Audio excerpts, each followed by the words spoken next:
আসসালামু আলাইকুম, সকলকে স্বাগতম এবং শুভেচ্ছা তৌফিক ইংলিশ এডের আরও একটি ক্লাসে। মূলত আজকে আমরা 11তম ক্লাস করতে যাচ্ছি কমন মিস্টেক্সের। সো এই ক্লাসটা যারা শুরু করছো, আমি হোপফুলি যদি শেষ করতে পারো একটা খুব ভালো বেনিফিটেড পাবে। কেমন? চলো আমরা ক্লাসে যাই। ক্লাসে একটু দেখি আজকে কি কি টপিকস নিয়ে আসলে কোন কোন বাক্যগুলোর উপরে আমরা আজকে ফোকাস করব। মূলত ক্লাসটা আজকে খুবই গুরুত্বপূর্ণ, একটু মনোযোগ দাও।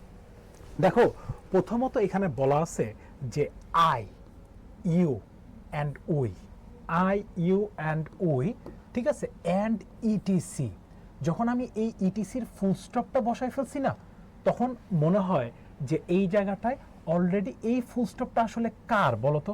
এই ফুল স্টপটা আসলে কার? এই যে ইটিসি, ইটিসি দুই পাশে দুইটা ই, মাঝখানে একটা টি আর রাজশাহী বানানের আর এরা। এই ইটিসিকে আমরা যখন শর্ট করে লিখি তখন আমরা এটসেট্রাকে শর্ট করে লিখি, তখন ইটিসি লিখি, রাইট? সো এখন I, you, we and etc, comma আর প্রোনাউন্স। এখন এই জিনিসটা আমার বাক্যটা কমপ্লিট হয়েছে। তার মানে বুঝছো যে একটা কমারও বাক্যে গুরুত্ব কত। দেখো আমি তোমাকে বলি, কমা বানান কিন্তু দুইটা, COMMA, কমা ভার্সেস COMA। এইটা কিন্তু কমা, অর্থাৎ আমরা যেইটার কথা বলতেছি, আর এইটা মানে কিন্তু কমা, অর্থাৎ বিপজ্জনক, যেটা ওই যে বলে না যে রোগী কোমায় চলে গেছে। সো পেশেন্ট এই যে কোমায় যায়, এই কমা আর এই কমা বানানে কিন্তু অবশ্যই একটু কি রাখো, মাথায় রেখো। কেমন? এরপরেটা দেখো, এরপরের সেন্টেন্সটা কি বলছে? I am so tired, so tired. আমরা জানি যে ছোটবেলা থেকে আমরা দুইটা স্ট্রাকচার শিখে আসতেছি, যে so dot dot dot that. So এর পরে দ্যাট বসে, এরপরে আইদার এখানে ক্যান বসবে অথবা আমরা এখানে কুড ব্যবহার করতে পারি, আইদার ক্যান অর কুড, ঠিক আছে? আর যদি সো দ্যাট একসাথে বসে, সো দ্যাট একসাথে বসে, তাহলে পূর্বের সেন্টেন্সে আমার আলাদা করে সো এর কোনো দরকার নাই। ক্লিয়ার? সো এখন আমি যখন বলছি I am so tired that I can not go, I can not go, এইখানে আবার যে সো দ্যাট নিয়ে আসছি, এইটা সো দ্যাট কখন ব্যবহার করা হয়? কনসিকুয়েন্স বোঝানোর কারণে। কিসের বা কারণে? কনসিকুয়েন্স, অর্থাৎ কনসিকুয়েন্স অথবা রেজাল্ট, অর্থাৎ রেজাল্টের কারণে। সো দ্যাট যার ফলে, এটার ফলে কি হয়েছে? সো কনসিকুয়েন্স অথবা রেজাল্ট, ঠিক আছে? হি ইজ সো টায়ার্ড, সে এতই ক্লান্ত যে সে কি যেতে পারে না, এইটা। তাহলে এখানে আমার এক্সট্রা করে এই সোটার কোনো দরকার হচ্ছে না। এরপর একটা লক্ষ্য করি, when school is over I go to home. When school is over, যখন শেষ হয়ে বিদ্যালয়ের ক্লাস শেষ, তখন আমি কি করছিলাম? আমরা বাসায় গিয়েছিলাম। এখন একটা জিনিস মাথায় রাখো, এইখানে যে আমরা আই গো টু ব্যবহার করছি, এইটাই একটা মারাত্মক অপরাধ। কেন?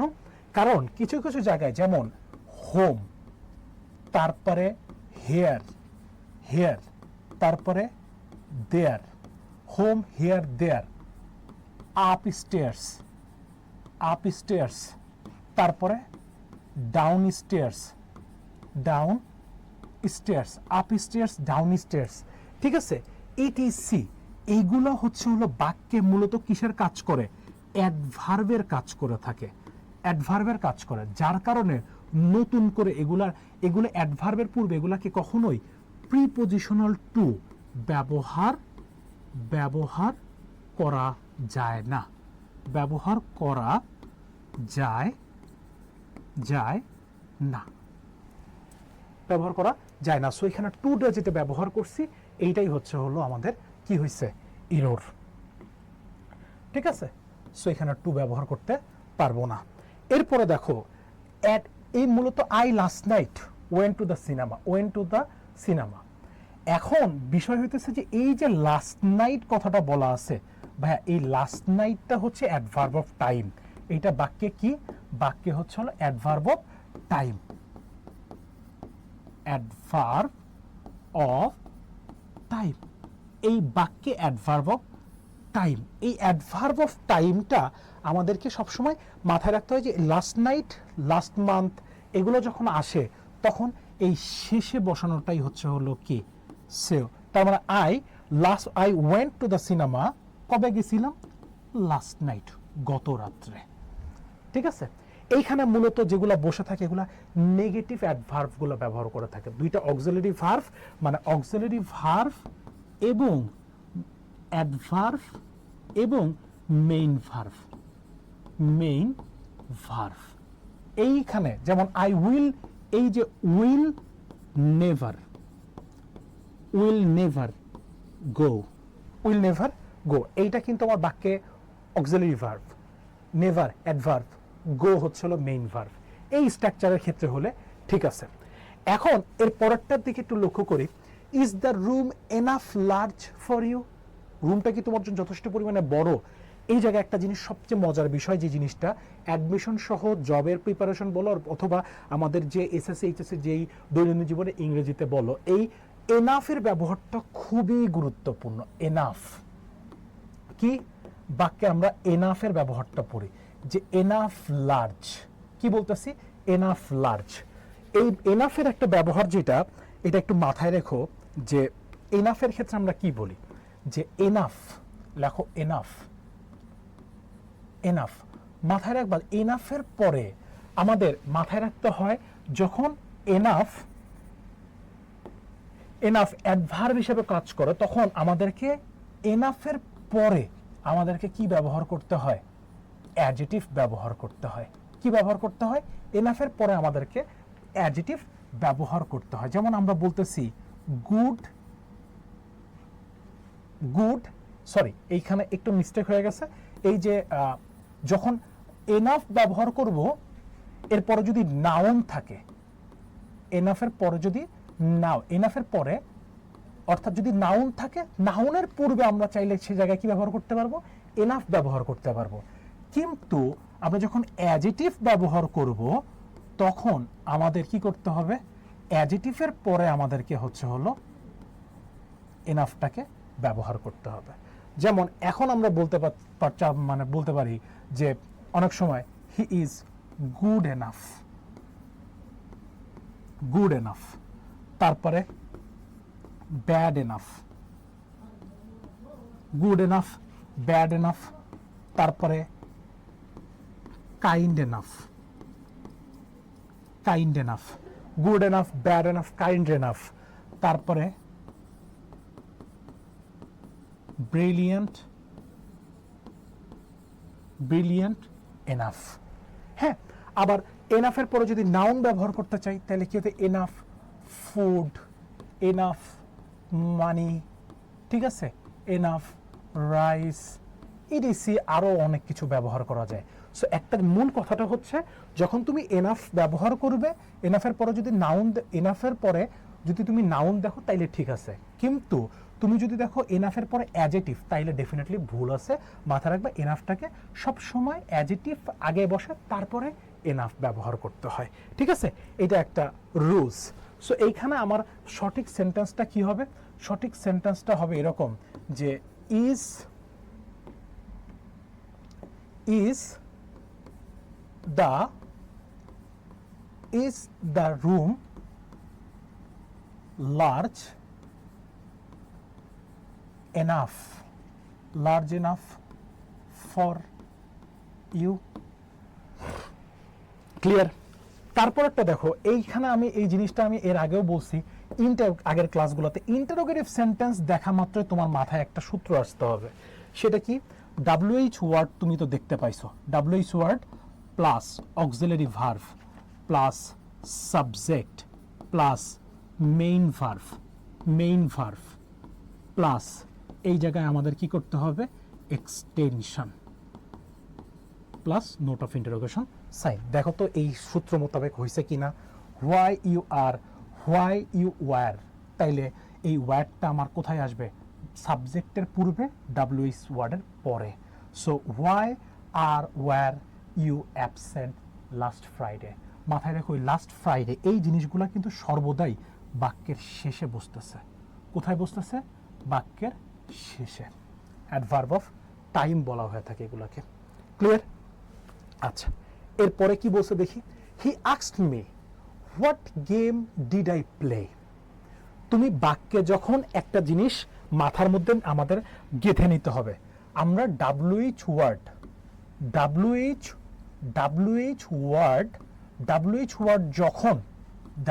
ওয়ার্ড যখন বাক্যের ভেতরে ব্যবহার করব, কোথায়? বাক্যের ভেতরে। ডাব্লিউএইচ ওয়ার্ড যখন বাক্যের ভেতরে চলে যায়,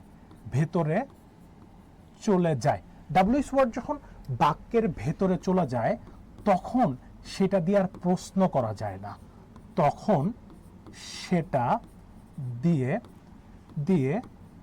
আর ইন্টারোগেটিভ সেন্টেন্সের স্ট্রাকচারে ব্যবহার করা যায় না, তখন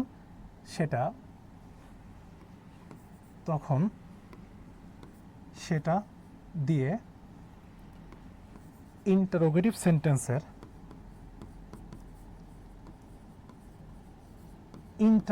সেন্টেন্সের স্ট্রাকচারে ব্যবহার করা যায়।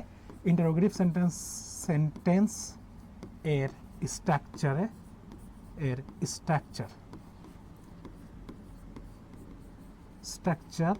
এ ব্যবহার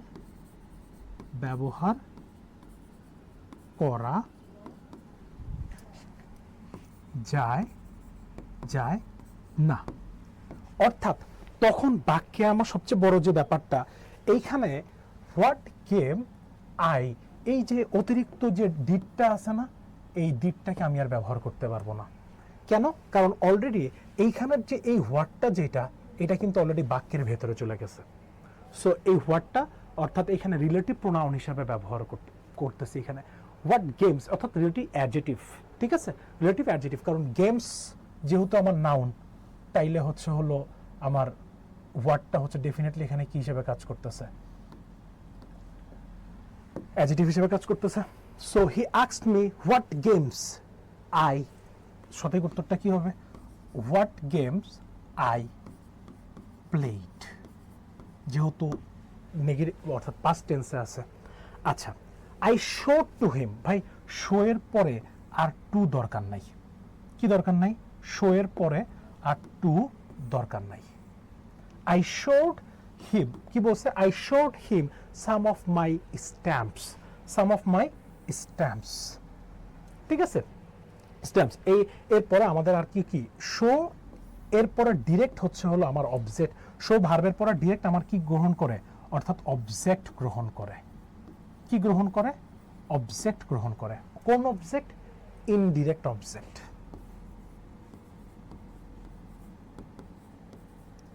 ইনডিরেক্ট অবজেক্ট গ্রহণ করে থাকে। এরপরটা কি বলছে দেখি? বলছে মাই আঙ্কেল হ্যাজ, এই জায়গাটায় আমাদের মানে স্ট্রাকচার সাজানোর মিস্টেক আছে। একটা স্ট্রাকচার লিখে নাও যে ডিটারমিনার, যার ডিটারমিনার অথবা এখানে আর্টিকেল ডিটারমিনারই রাখো, determiner plus adverb plus adjective plus noun is equal to NP, noun phrase. Determiner, তাইলে এখানে আমাদের কি ব্যবহার করতে হবে? My uncle has a very, যেহেতু এমফ্যাটিক অ্যাডভার্ব অর্থাৎ এমফাসাইজ করতেছে এখানে, ভেরি লার্জ, পরে বড়, লার্জ কি গার্ডেন। নাউন সবসময় কোথায়? শেষে। নাউন সবসময় কোথায়? শেষে। তারপরে দেখো এই সেন্টেন্সটা কি করছে? The ordered goods. আমরা কখনো এমন বলতে পারি দ্য বয় গুড, এইটা যেমন বলা সম্ভব না, তেমনি দ্য ওয়ার্ডার গুডস, ঠিক আছে। So the ordered goods have not arrives, এইটাও সম্ভব না। এইখানে আমাদের কি করতে হবে? The goods have not arrive, the goods ordered, the goods, এইটাকে যদি একটু বড় করে দেখাই তাহলে দেখো কি আসে।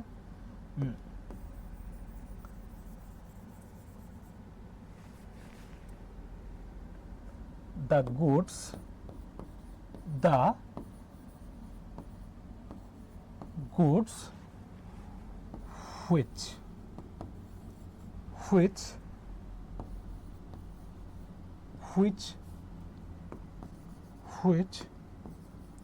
are ordered have not arrived. তাহলে the goods ordered goods have not arrived. তাহলে আমরা এখানে বলতেছি the goods which are ordered have not arrived. অর্থাৎ আমরা যেই মানে যেই পণ্যগুলোকে হচ্ছে হলো অর্ডার করছিলাম, অর্থাৎ মানে দেওয়া হয়েছিল, সেগুলো এখন পর্যন্ত কি পৌঁছায় নাই। অর্থাৎ যেগুলো অর্ডার দেওয়া হয়েছিল সেগুলো এখনো পৌঁছায় নাই। এর পরেরটা কি আছে একটু দেখি। সো এরপরে তো আর কোনো টপিকস নাই। সো আজকে এতটুকু পর্যন্তই। No more today, with best wishes regards to your parent.